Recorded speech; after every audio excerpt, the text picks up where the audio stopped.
February 3, 1945, 0430 hours.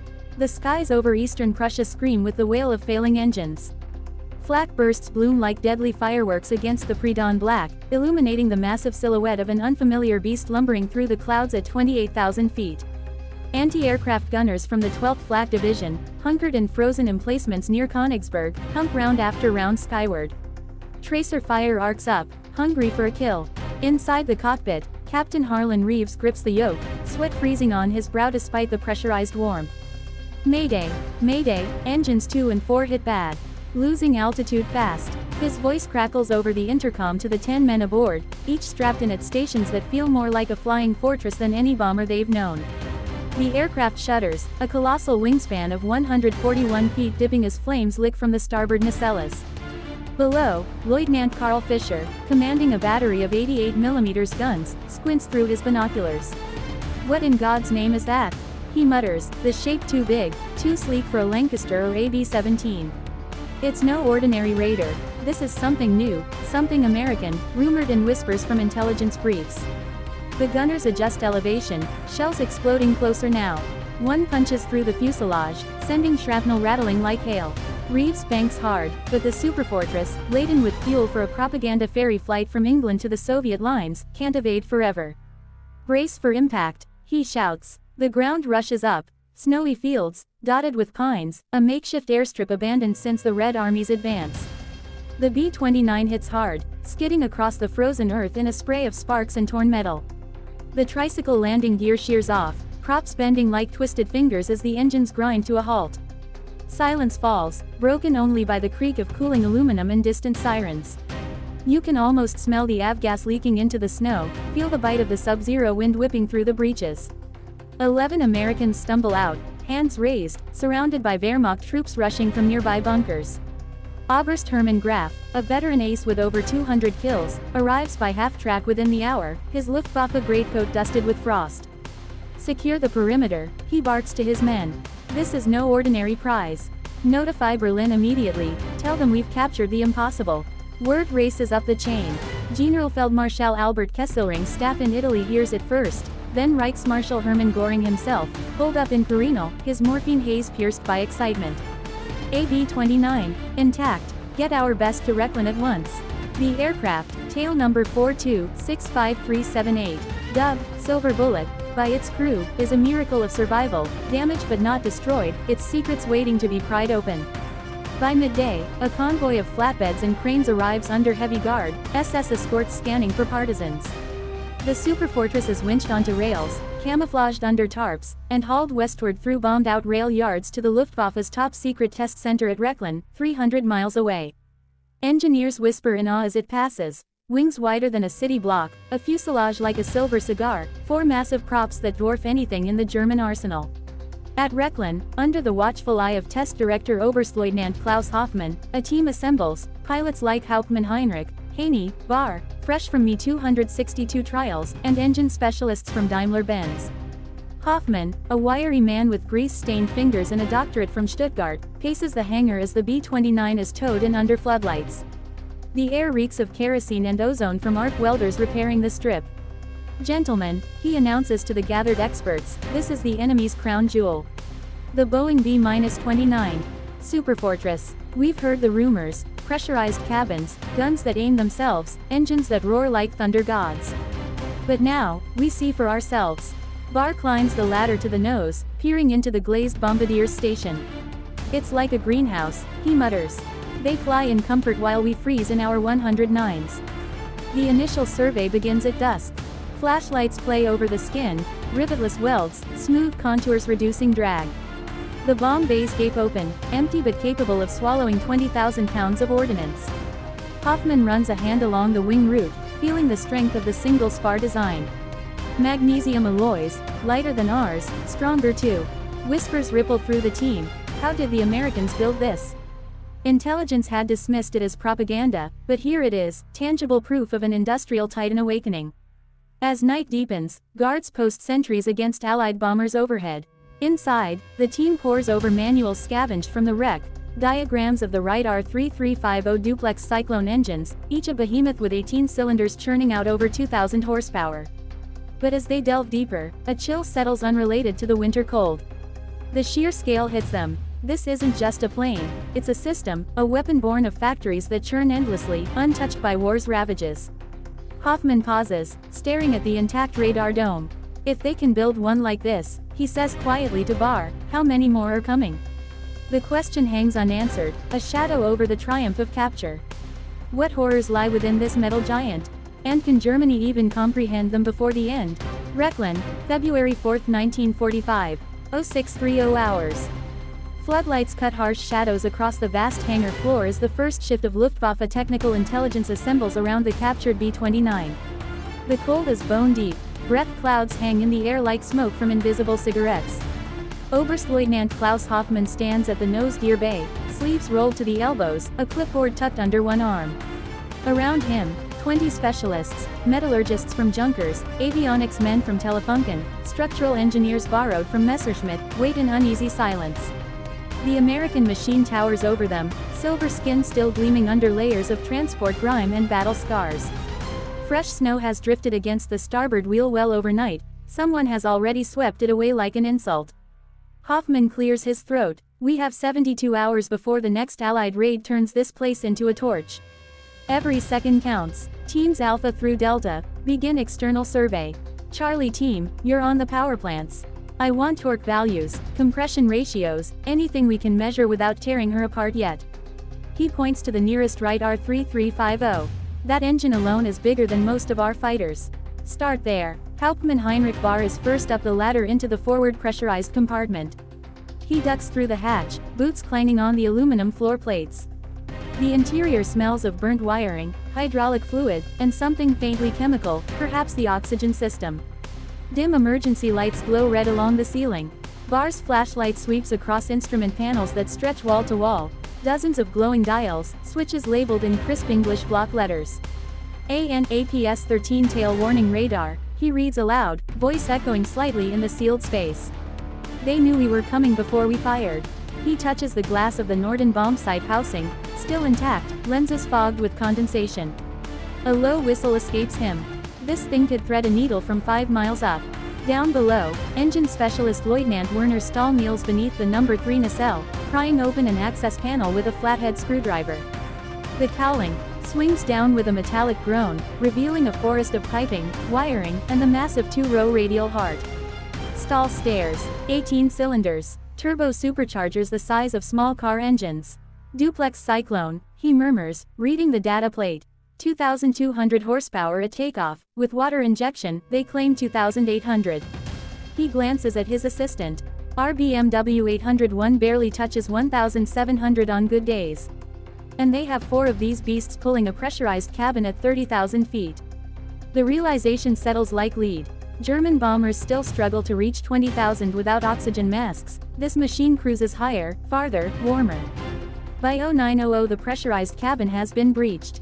Technicians swarm inside wearing borrowed American flight jackets scavenged from the crew's lockers, oddly warm, lined with shearling. They discover the remote gun turrets first. 4 turrets, each housing twin .50 caliber Brownings, controlled by analog computing sites linked through a central fire control computer. Oberfeldwebel Fritz Lehmann, formerly of the Focke-Wulf Design Bureau, traces the wiring harness with a gloved finger. No hydraulic lines running the length of the aircraft, he says slowly. Electric servos. The gunner sits here, he points to the blister on the fuselage side, and aims with a periscopic sight. The computer solves lead angle, range, deflection, automatically. He looks up at Hoffman, eyes wide. They've turned the defensive turret into a robot. The word hangs in the frigid air. Robot. Something from a pulp magazine, now real metal and wire staring back at them. Midday brings the most unsettling discovery. In the aft pressurized section, behind the bomb bays, the team finds the crew's rest bunks, actual bunks, with reading lights and small heaters. Next to one lies an open logbook, pencil still tucked in the binding. Someone reads aloud in halting English, February 2nd, departed RAF Chelveston 0200Z. Destination Poltava, cargo, diplomatic pouches, radar technicians. Smooth so far. God, this thing flies like a dream. The entry stops there. The next page is blank. Hoffman closes the book gently, almost reverently. They were ferrying specialists, he says to no one in particular. To the Russians, teaching them how to use this monster. The implications ripple outward like shockwaves. If the Americans are already sharing the B-29 with Stalin, then the technological gap is not just wide, it is being deliberately widened. Germany's best minds have spent years coaxing another 200 horsepower from the DB-603. Across the Atlantic, Boeing has built an aircraft that makes the entire Luftwaffe bomber fleet look like biplanes. As dusk falls, the hangar doors are rolled shut against the wind. Floodlights stay on. Hoffman gathers the senior men near the nose. Faces are drawn, eyes red from strain and cold. We've measured the wing loading, he begins. The aspect ratio, the flap system, everything points to the same conclusion. This aircraft was designed from the beginning to fly intercontinental distances with a full bomb load. 20 tons, non-stop from the Marianas to Tokyo. Or from England to Berlin. Or, he lets the sentence die. Everyone understands. The superfortress wasn't built for Europe. It was built to end Japan, and perhaps, if the war had lasted longer, to finish Germany from bases no flak could reach. Barr leans against a strut, arms crossed. We can copy the engines. Maybe the pressurization, but the whole system, the factories, the alloys, the training, the sheer numbers, his voice trails off. Hoffman nods once. Exactly. We didn't just capture an airplane. We captured the future we can never build. Outside, the first warning sirens begin to wail. Another raid is coming. The team glances upward through the hangar roof lights, half expecting to see silver shapes already descending. But the real terror isn't overhead. It's already inside. Rechlin, February 5, 1945. Dawn breaks gray and unforgiving over the test center's snow-blanketed runways, the distant rumble of artillery from the Eastern Front a constant underscore to the urgency within Hangar 7. Oberstleutnant Klaus Hoffmann hasn't slept. Dark circles frame his eyes as he sips ersatz coffee from a tin mug, watching his teams resume their frantic autopsy. The B-29 looms larger in the morning light, its curves casting elongated shadows that seem to mock the angular, battle-worn shapes of the nearby Ju-88s and Mi-262 prototypes. Overnight, couriers from Berlin arrived with sealed orders: dismantle, document, duplicate where possible. Göring's signature scrawls across the top, demanding reports by week's end. But Hoffman knows, time is a luxury they don't have. The focus shifts inward now, to the pressurized cabins that have haunted Luftwaffe pilots' nightmares since the first B-29 sightings over Japan. Lieutenant Werner Stahl leads the charge, crawling through the narrow tunnel connecting the forward and aft compartments, a pressurized crawlspace barely wide enough for a man. It's like a submarine in the sky, he calls back, voice muffled. Inside the forward cabin, the airlock doors seal with a hiss under test pressure. Stahl activates the system using jury-rigged power from a ground generator. Gauges climb, 8,000 feet equivalent at sea level pressure. No leaks, no strain. They fly above our interceptors in shirt sleeves, Stahl reports, emerging sweat-slicked. Reading newspapers, eating hot meals. Our boys in the He-177s gasp through masks at half that altitude, praying the seals hold. You can almost hear the collective intake of breath from the team. Pressurization isn't new. Germany experimented with it in the Ju-86P high-altitude recon birds, but this is seamless, integrated, reliable. Dual compressors hum to life under Stahl's prodding, maintaining cabin altitude at 5,000 feet while the aircraft screams through the thin air at 35,000. Hoffman sketches notes furiously. Boeing's system uses bleed air from the engines, regulated by outflow valves. Automatic. Foolproof. He pauses, pencil hovering. Our attempts, they were prototypes. Fragile. This is production line perfection. The cabin's comfort hits hardest. Heated floors, individual oxygen ports as backups, even a chemical toilet in the tail. Luxury amid apocalypse. By noon, attention turns to the remote-controlled turrets, the true mechanical marvel that sends shivers down every fighter pilot's spine. Hauptmann Heinrich Barr, ever the skeptic, volunteers to test the system. He settles into the gunner's station amidships, a blister pod with panoramic views distorted only by the periscope sights. Power surges through the cables as technicians flip switches. The forward upper turret whirs to life, electric motors slewing the guns with eerie precision. Barr grips the controls, a compact yoke linked to the General Electric Central Fire Control computer. Target acquired, he announces, simulating a lock on an imaginary Focke-Wulf parked across the hangar. The analog brain calculates windage, speed, gravity drop. Servos adjust in milliseconds. It fires without the gunner ever seeing the enemy directly. Multiple turrets slaved together, coordinated defense. Fritz Lehmann, the avionics expert, dissects the computer box nearby, its vacuum tubes glowing faintly under inspection lights. Vacuum tubes, relays, synchros, it's a mechanical brain, he explains, voice laced with awe and dread. RBF 110 night fighters rely on the pilot's eye and hand. This anticipates. It thinks. BAR fires a dry run, the turret tracks smoothly, compensating for that. Aircraft's imagined motion. Imagine facing a formation of these, BAR mutters, climbing out. Guns that never tire, never miss. Our aces would be shredded before they closed range. The team falls silent, picturing it. Swarm of Mi-109s diving in, only to be met by a wall of computed lead from invisible gunners. Afternoon brings the engines under the knife. Stahl's crew has one R3350 partially disassembled on a workbench, pistons laid out like anatomical specimens. The duplex Cyclone reveals its secrets. Double-row radials, each bank supercharged independently, with a power recovery turbine scavenging exhaust for extra boost. 3,500 cubic inches displacement, Stahl recites, measuring a cylinder bore. Forged aluminum heads, sodium-cooled valves. They run on 100-octane fuel we can barely produce anymore. Compression tests show ratios pushing 6.7:1, with water methanol injection for war emergency power. Over 3,000 horsepower per engine in bursts. 4 of them, 12,000 total. Enough to haul 140,000 pounds gross weight across the Pacific.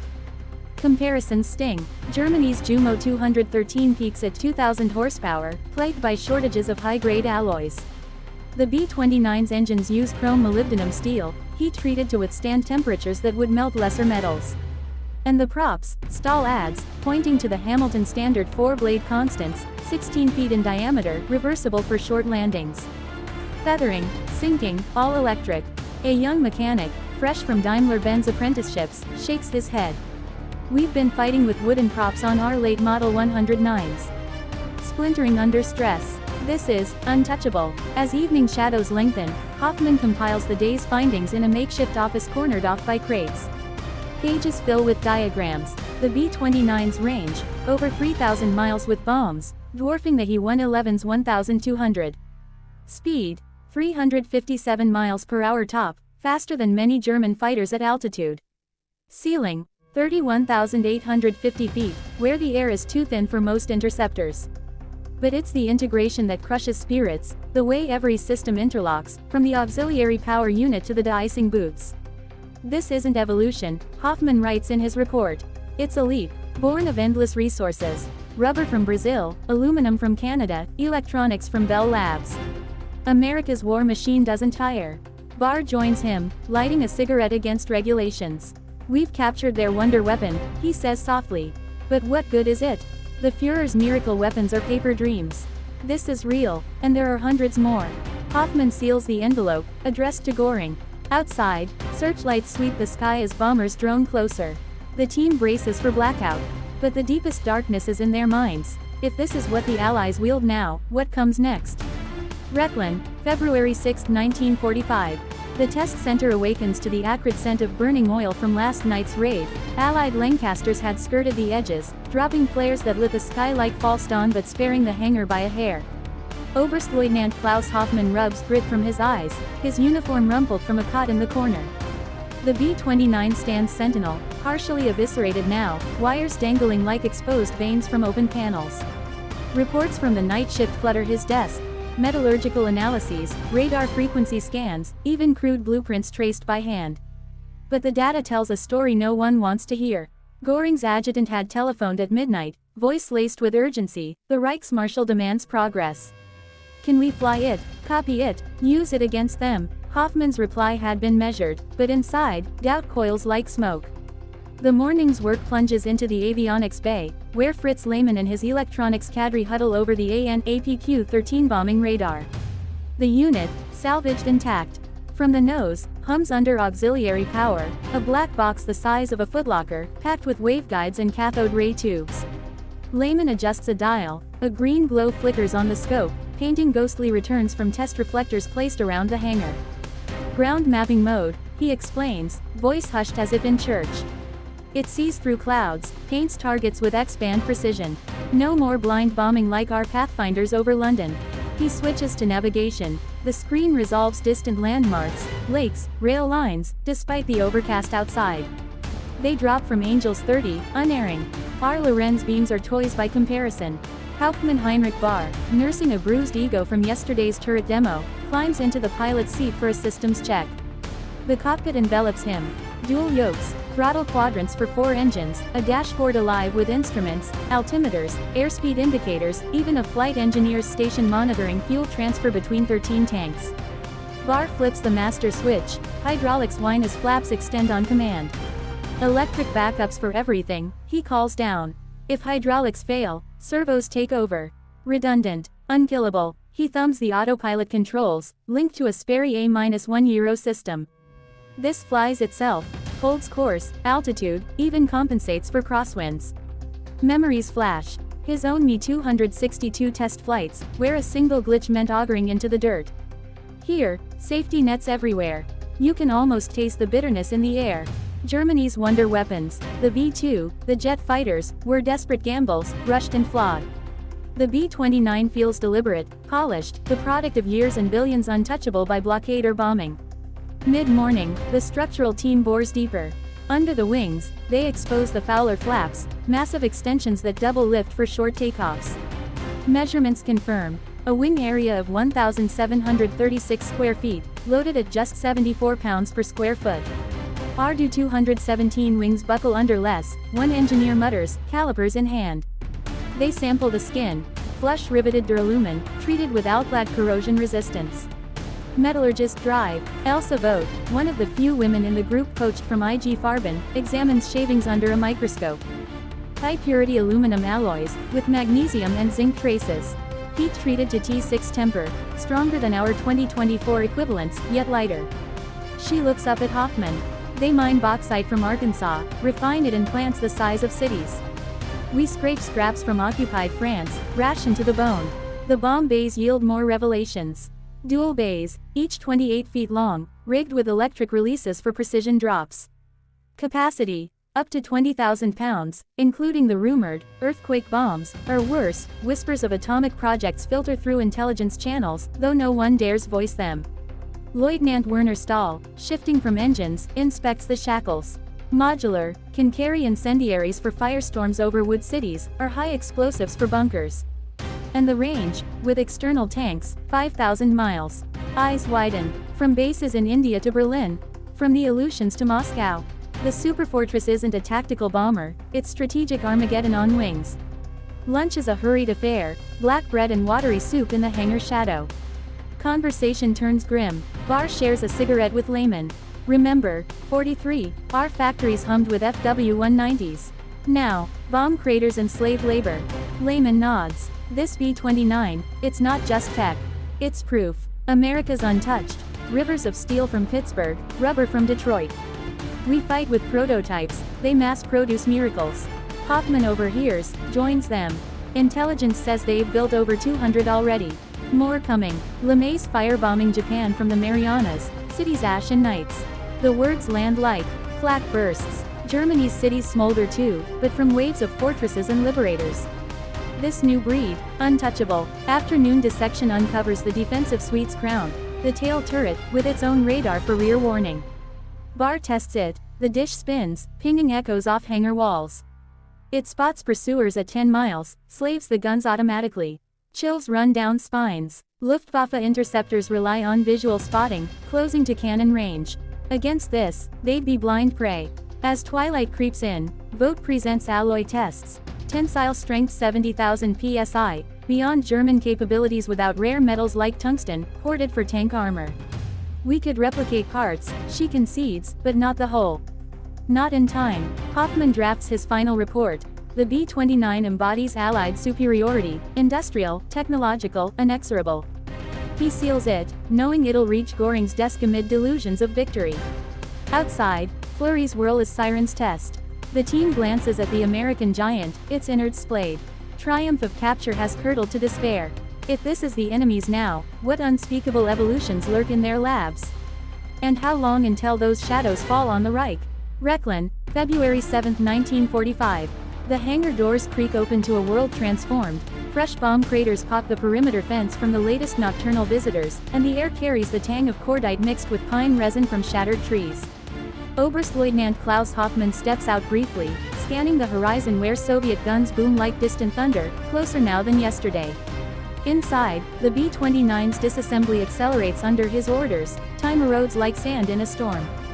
Göring's promised reinforcements, more experts from Peenemünde, blueprints for reverse engineering, haven't materialized. Instead, a single telex arrived at 0200, prioritize intelligence for jet programs. B-29 secondary. Hoffman crumples it in his fist. Secondary. This machine is the harbinger they've ignored too long. The final push targets the aircraft's underbelly, navigation and communication suites that bind the superfortress to its formations. Fritz Lehmann's team extracts the SCR-718 radio altimeter, a compact marvel syncing with the Norden bomb sight for low-level precision unheard of in Luftwaffe ops. It measures height to within feet, Lehmann reports, calibrating it against a hangar benchmark.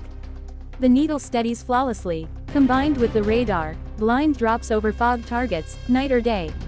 He gestures to the APN-4 LORAN receiver nearby, its antennas tuned for hyperbolic navigation across oceans. They fix position using ground stations thousands of miles away. No stars, no dead reckoning. Just pulses in the ether. Barr, listening from the cockpit ladder, snorts. Our Nick Bain beams were clever in 40. Obsolete now. This flies global, untethered. Deeper in the fuselage, the crew uncovers the auxiliary systems that sustain such voyages. Fuel management. Self-sealing tanks with inert gas blanketing to prevent fires, pumps transferring avgas mid-flight for balance. 13 tanks, 8,000 gallons capacity, Lieutenant Werner Stahl tallies, tracing lines on a schematic. Range extenders, drop tanks under wings. They cross the Pacific without refueling, bombing from bases we can't touch. The de-icing system impresses next. Pneumatic boots pulsing along leading edges, hot air bled from engines for props and windshields. No more aborted missions from Rhine, Stahl adds. German bombers often returned crippled by ice, this American shrugs it off like morning frost. You can feel the weight of it all pressing down. The B-29 isn't merely advanced, it's resilient, forgiving errors that doom lesser craft. Dr. Elsa Vogt, analyzing hydraulic samples, confirms the fluids, synthetic, resistant to extreme colds and heats. Our mineral oils congeal at -20. This flows at -60. She points to the landing gear, tricycle configuration with steerable nose wheel, enabling operations from rough fields. They land heavy, at 140 miles per hour, but the oleo struts absorb it. Our tail draggers skid and flip. Comparisons mount. The B-29's gross weight rivals a loaded freight train, yet it lifts gracefully, thanks to a lift-to-drag ratio German designers envy. By midday, the team reconstructs the big picture in a cleared space amid scattered parts. Hoffman unrolls a captured Boeing diagram, annotating in red ink. See here, the integrated design. Engines feed power to generators, which run the turrets, radar, cabin heat. Everything interconnected, efficient. Barr traces the electrical bus, 28-volt DC system with backups. No single failure cripples her. Unlike our 110s, where a hit to the generator means blackout. The revelation builds. This isn't wartime improvisation, it's pre-war planning, a decade of investment yielding a bomber that outranges, outclimbs, outguns the Axis best. Whispers circulate of the B-29's operational feats, fire raids over Tokyo, where fleets of them turn metropolises to infernos in hours. LeMay's low-level tactics, someone reads from an intercepted dispatch. Thousands dead per sortie, and we captured one on a milk run. The irony bites deep. Hauptmann Barr climbs the wing one last time, gazing eastward where the front crumbles. We thought the Wunderwaffen would turn the tide, V1s, Me-262s. But this is the tide itself. America's factories don't sleep, ours are rebel. Afternoon brings the grim task of crating salvageable components for shipment to dispersed sites, engines to Daimler in Stuttgart, avionics to Siemens in Berlin, if the rails still run. Vogt packs alloy samples, her hands steady but face etched with fatigue. We might glean something, better superchargers, perhaps radar jammers. But it's too late. The war's measure isn't in machines anymore, it's in men and will. Hoffman nods, sealing the last crate. His report to Göring is blunt. The B-29 exemplifies unassailable Allied dominance. Replication impossible under current constraints. Recommend strategic reassessment. As night falls, the hangar empties under blackout orders. Guards patrol the skeletonized hulk, now a gutted shell under tarps. Air raid sirens wail again, closer this time, perhaps Mustangs strafing the roads. The team disperses to shelters, carrying the weight of revelation. What shocked the Luftwaffe wasn't the technology alone, it was the mirror it held up. Germany's Eagles, once rulers of the sky, now faced obsolescence. The superfortress whispered of an end not in glory, but in overwhelming force. In the weeks that followed, fragments of the B-29 influenced desperate prototypes. The Ju-287 jet bomber borrowed its wing sweep, the AR-234 its pressurization tweaks. But the Reich fell before they flew. The captured prize, ultimately, captured nothing but the inevitability of defeat.